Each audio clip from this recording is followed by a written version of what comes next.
The pound is literally halved in value. Oh, okay. When I was coming here 30 years ago, it was 50 baht a beer, 50, 40, 60 baht a beer. You can still get that side price. You can still get that price now. It's just as it happens is if you want to go somewhere better and get more, say, hotter ladies, you're going to have to pay some more. But you can still get both sides. Food is still cheap. You know, food, even foreign food is cheaper.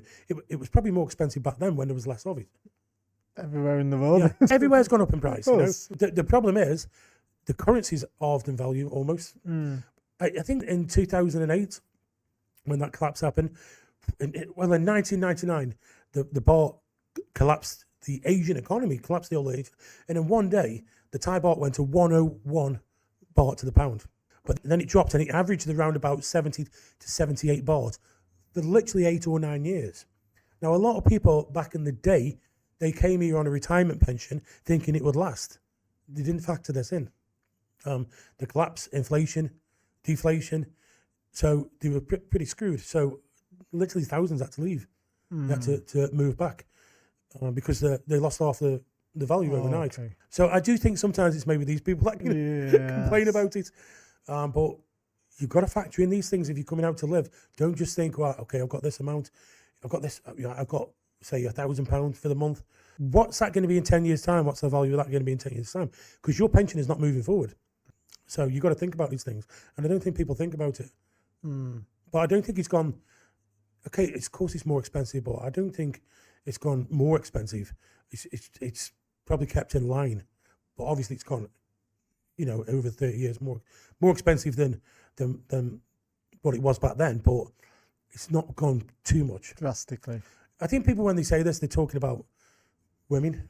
They're using the barometer for women. Oh, it used to be 200 baht back in the day. But you've got to put yourself on the other side. Some beautiful, hot young lady doesn't want to really do this, but they have to. So it's their body, you know. I'm always on the lady side.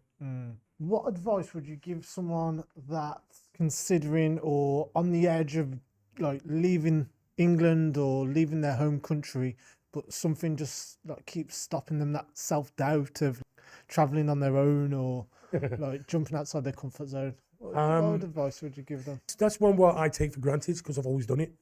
It's, you know, ever since I was 21, I went, boom, I've had enough. I'm going to see the world.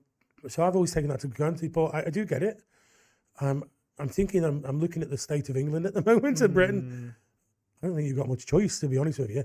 But yeah, just do it. Just do it. Make sure, as long as you're financially okay to do it. And look, my audience, they're not sort of 20-year-olds. There's some, but it's mainly around about the 40 to 50, 40 to 60 group that are coming in to retirement. Just make sure that you've got, you know, and like I've just said about factoring where your money's going to be in 10 and 20 years' time. How long do you think you're going to live? If you're 50 now, if you're going to live till 70, you've got to think, you know, about insurance if something goes wrong here, or are you going to get insurance? But I would just do it because I don't think you've got much choice left. And what do you want to do? I said this in a German TV interview. I said, what do you want to do? Come that winter, sit in front of your fire, costing you an absolute fortune, keeping yourself warm, or come here and it's far cheaper and life is far better here. There's some things that are weird here, you know, like back in the UK, I love the summers in the UK. Can't beat a British summer, especially if it's warm. And them long, dark nights. But here, 6:30 literally all year round. It's just, but you get used to that. You do get used to that. That's why in England it's so more appreciated and valued because you don't get much of it. January, February in the UK is just the worst months of the year. Very grim. Now there's people on two sides here. Some people who I know, they want to do 6 and 6, which is probably a good idea, but make sure you do the winter. Well, I've got the grandkids, so I can't come for Christmas. Well, come after Christmas. But my advice is just do it, you know. It is a good community. Also, I got asked this question last night in a message. Somebody said there's a couple who are coming out here. They're a couple. They're married years. They're retiring. They said, they're coming live in Pattaya. Where would you recommend? I said, well, I'll tell you what I recommend. For the first 6 months, get a short-term lease, 6 months. Live in as central Pattaya as you can. Live at the base or something like that. the edge, live right on second row, live right in the centre, so you can go out every night. But you'll get bored of this eventually. Because you come in here for 2 weeks of the year, 3 weeks of the year. Once you come full time, it changes. But do that in the beginning, and then you'll probably move out to somewhere like Pratamnak or maybe Jomtien. And then after that, the next logical step is you might go to the dog side, and you can come in town when you want.